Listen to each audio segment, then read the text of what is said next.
After a slightly bumpy start and the issues with certain players, Ten Hag's Manchester United have really begun to improve and climb up the Premier League table.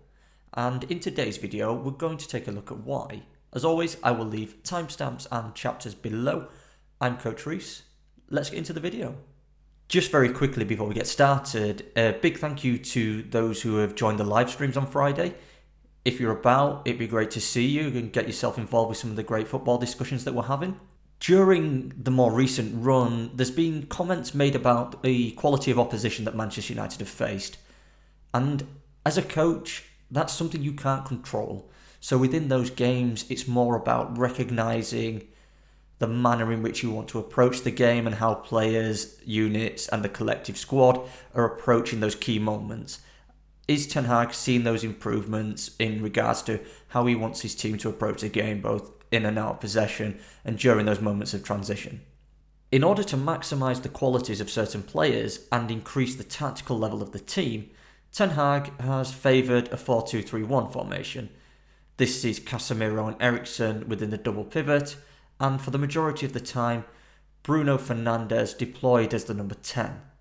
There has been some flexibility within the system, and we've seen Ten Hag adjust the positions and roles of players in order to meet the demands of specific opposition. The 4-2-3-1 formation's a great formation for teams who are looking to be proactive with possession, but still have that defensive solidity that we sometimes lose when using the 4-3-3. And this is because of that solid base that we see between the two centre-backs and the double pivot. So with that solid base in place, Manchester United have been able to become organised quicker, and with that it gives them a really good platform for all their in-possession approaches. The introduction of Casemiro and Eriksen within the double pivot has been vital for the improvements made in how Manchester United have built up. Using the 4-2-3-1 formation, Man United's build-up generally begins in a 4-2 shape. This will see both fullbacks nice and wide, with Casemiro and Eriksen positioned beyond the opposition's initial pressing line, with the intention of receiving the ball and moving the team forward. When we're thinking about players within a double pivot and how they receive beyond opposition pressing lines, a key thing to remember is they must be positioned behind and between. This completes that passing lane between the defensive unit and the midfield players and allows for that ball to be moved forward easily. Using a double pivot during build-up is really important because it increases the number of options available for the defensive unit to play out and play through.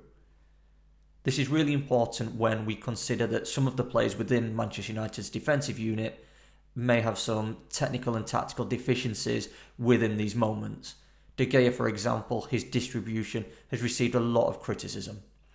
So by having two routes out, you increase the number of options available and you also reduce the opportunity for players to become isolated. And this removes some of the stress from the situation and generally just increases the overall success. As Manchester United move forward, we do see some flexibility within the role of Fernandes. Initially, with both fullbacks wide in order to stretch the opposition's mid and low blocks, Casemiro will remain centrally and Eriksen slightly to the left. Fernandes, with the freedom to move around the pitch, will drop deeper to occupy any pockets of space created. Similar to Casemiro and Eriksen, they'll be aiming to receive the ball and move the team forward.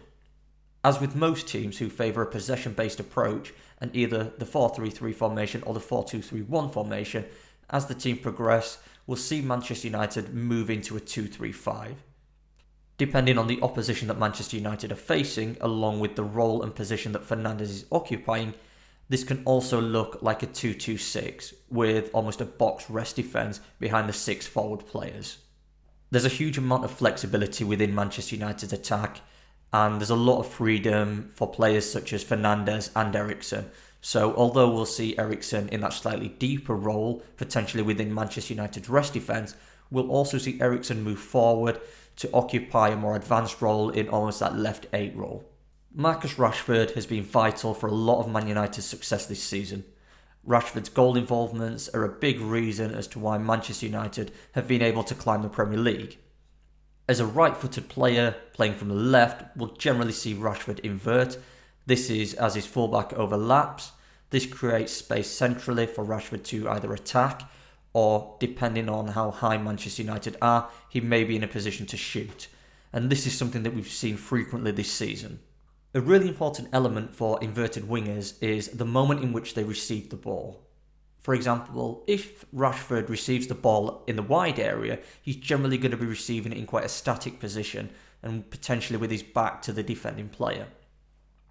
This means that Rashford will be faced with either one or two defenders as they move in field, and the speed that he's able to generate is going to be a little bit less.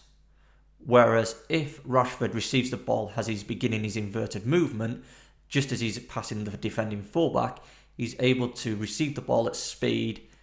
The momentum's generated there, so he can either shoot at goal or he can attack the centre-back in that 1v1. Out of possession, Man United's pressing shape will generally look very similar to their 4-2-3-1 formation. Both wingers will move narrow to block any central passing lanes, with Fernandes moving onto the opposition's pivot. This will force the opposition into wide areas and create those opportunities for Man United to win the ball through isolating players and forcing mistakes. As Man United move into their mid and low blocks, they will generally take up shapes as a 4-5-1 or a 4-1-4-1. The position of the three midfielders will generally impact which shape we see. So that's a look at Ten Hag's Manchester United so far. What are your thoughts on his team? Do you think we're seeing those improvements, or are you still a little bit sceptical with the opposition that they've faced? As always, I do hope you found the video useful. If you did, don't forget to like, comment and subscribe. I've been Coach Reese. Have an amazing day.